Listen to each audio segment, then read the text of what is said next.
يا اخواتي يا عالم ياهو، والنبي يا اختي الراجل ابو سيد ده انا خلاص حطيت صوابع العشرة منه في الشق. الراجل يا اختي لا يعجبه العجب ولا الصيام في رجب. قولوا لي اعمل ايه بس؟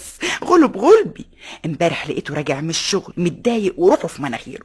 بيني وبينكم صعب عليا معلوم، قلت اكلمه اسليه اهون عليه شويه. طبعا يا حبيبتي خليتكم بامبا ست من تفهم وتعرف في الاصول برضه. رحت قاعده جنبه وضحكت.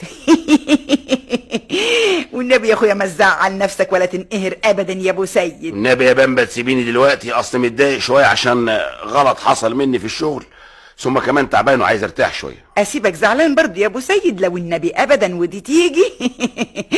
ده انت لازم قبل ما تنام يا اخويا اسليك انسيك همومك. طبعا انت ما تعرفش جرى ايه النهارده يا ابو سيد؟ لا والله يا بامبا. الواد حماده ابن بنتي كان عندنا النهارده يا اخويا، وواقف يلعب في الحاره، وشويه اسم الله عليك ولقيت الباب بيخبط. قمت منطوره من على الطش بتاع الغسيل، لقيت واد يا اخويا من بتوع الحاره بيقول لي الحقي يا خالتي بامبا حماده وقع اتفتحت دماغه نصين. يا نهار مش فايت. ركبني بعد عنك العصبي وركبي ثابت، وخرجت جري من خضتي ما حطيتش حاجه على دماغي. لقيت الواد حماده العفريت بيقول لي وهو عمال يضحك، هي وضحكت عليك يا ستي وضحكت عليك يا ستي، وبقى واقف مسخسخ على روحه من الضحك. والله يا شيخ انا اللي روحي سخسخت. ولا الست نوسه اللي ساكنه فوقينا ما عرفتش جرالها ايه النهارده؟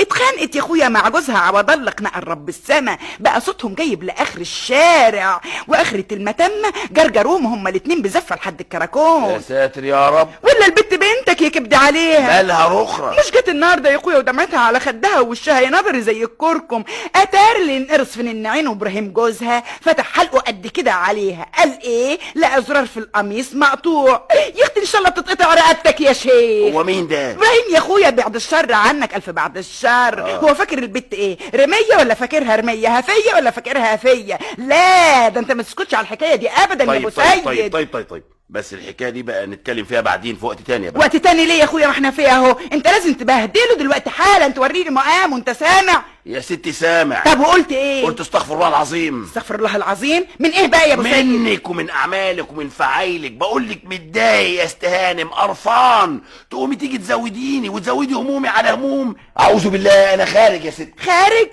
رايح على فين يا ابو سيد؟ رايح اقعد على القهوه اشوف واحد صاحبي يسليني ويخفف عني. يا اختي يا ندامه، امال انا بعمل ايه يا سيد؟ ما انا بسليك اهو بخفف عنك يا اخويا.